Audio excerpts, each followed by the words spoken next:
లెక్కకైతే పట్టుకున్నదల్లా బంగారం అవుతున్నది అంటారు గాని సీఎం రేవంత్ రెడ్డి నోట్ల నుంచి ఏ మాట బయటికి వచ్చినా తనకే అడ్డం తిరుగుతున్నది. సీఎం టాప్ గేర్ వేద్దాం అనుకుంటే అది రివర్స్ గేర్ అవుతున్నది. మొన్న జూబ్లీ హిల్స్ ఎన్నికల ప్రచార రోడ్ షోలో మాట్లాడుకుంటా కాంగ్రెస్ పార్టీ లేకుంటే ముస్లింల బతుకు లేదు అన్నట్టు మాట్లాడింది కదా.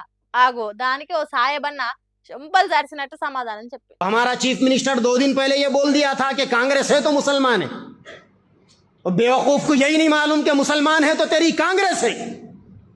और आज पूरे मुल्क के अंदर तेरी कांग्रेस का वजूद हम मुसलमानों के वोटों की बुनियाद पर है। अगर मुसलमान तुझे उठाकर पटकने पर आ जाए, चैलेंज है अब्दुल मोइज शाम जी का, कल इलेक्शन रखा के देख दे, फिर परसों तेरा ख्वाब बन जाएगी तेरी ये सीएमशिप की सीट। जब हद से ज्यादा मस्ती चढ़ती है ना तो ऐसी बातें जबान पर आती। మేముండు కాదు, ఈ బేవకూఫ్ కు ముస్లింలు లేకుంటే కాంగ్రెస్ పార్టీ ఉండదన్న సంగతి తెలియదు. నీకు దమ్ముంటే రేపు ఎన్నికలు పెట్టు, నీ సీఎం సీటు ఉంటే అడుగు అంటున్నాడు. అన్నట్టు గట్టిగానే గరమైండు. పొగరు బల్పు నెత్తికెక్కితే గిసొంటి మాటలే వస్తాయి. సాయబన్నలు ఇజ్జత్తో బతుకుతారు, ఇజ్జత్ కోసం సావనైనా చేస్తారు గాని గిసొంటి మాటలు వాడుకుంటూ ఉండరు అన్నట్టు బాలకృష్ణ తిరుగ గుణమండిండు. పాయన ఉన్న ఇజ్జత్ అంతా వాయన. ఒకళ్ళని ఒకటి ఎందుకు అనాలి, వాళ్ళతో 100 ఎందుకు పడాలి? ఓట్లు వేస్తారు కావచ్చని కాంగ్రెస్ పార్టీ ముస్లింలకు రక్షణ ఇస్తుంది. దేశంలో కాంగ్రెస్ పార్టీ లేకుంటే ముస్లింలు అంతమవుతారు అన్నట్టు ఎందుకు మాట్లాడాలి? గిట్ల వీళ్ళతోని ఎందుకు వాతలు పెట్టించుకోవాలని మాట్లాడుకుంటున్నారట కాంగ్రెస్ పార్టీ కార్యకర్తలు.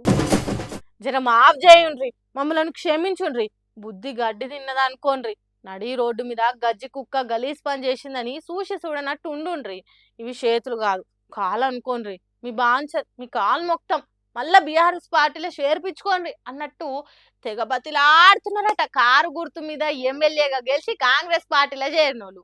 సార్ మీరు ఇప్పుడు ఏ పార్టీలు ఉన్నారంటే, ఏ పార్టీలు ఉండాలనో గా పార్టీలనే ఉన్నోళ్ళు, నేను కాంగ్రెస్ పార్టీలో చేరలేదు అన్నోళ్ళు. మైక్ పట్టుకొని కేసీఆర్ పరిపాలన మంచిగా ఉన్నదని కష్టం మీద కాంగ్రెస్ పార్టీలో ఉన్నోళ్ళు ఇప్పుడు చేతులు విసుక్కుంటాన్రట.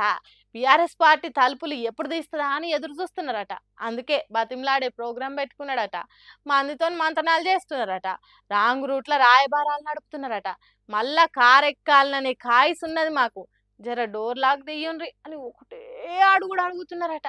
మరి కాంగ్రెస్ పార్టీలో జరిగిన 2 ఏళ్లకే వాళ్ళకు ముఖం ఎందుకు ఇచ్చినట్టు అయిందో ఏమో గాని, ప్లీజ్ మమ్మల్ని బీఆర్ఎస్ పార్టీలో చేర్చుకోండి అని విశ్వ ప్రయత్నాలు విరివిరిగా చేస్తున్నారట.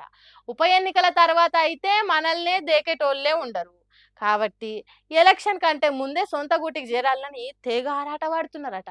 కడియము తెల్లము దానము అరికె పూడీలు గాక కడుమోళ్ళంతా కాంగ్రెస్ కండువ కిందేసి కారు గుర్తు కండువ కప్పుకోవాలని తాతాలు ఆడుతున్నారట. వచ్చే ఎన్నికల నాటికి మా మెంతులు నానయ్యని మంతనాలు చేస్తున్నారట. భవిష్యత్తు కోసమే కాదు, ఇప్పుడున్న పదవి 3 ఏళ్ళు పదిలంగా ఉండాలన్నా కారు ఎక్కాల్సిందే అని ఖరాఖండిగా నిర్ణయం తీసుకున్నారట. సుప్రీంకోర్టు ఆర్డర్లు, స్పీకర్ విచారణలు, బీఆర్ఎస్ పార్టీ లాయర్లు గట్టి వాదనలు, అన్నింటికి మించి కాంగ్రెస్ పార్టీ అంటే జనం కసిరించుకునుడు తట్టుకోలేక బీఆర్ఎస్ పార్టీలో చేరటానికి తెగ దండలాడుతున్నారట. మరి బీఆర్ఎస్ పార్టీలు కార్డోర్ తీస్తారా? కాంగ్రెస్ పార్టీలో చేరినోళ్లను కాలగర్భంలో కలిసేటట్టు చేస్తారా? చూడాలి.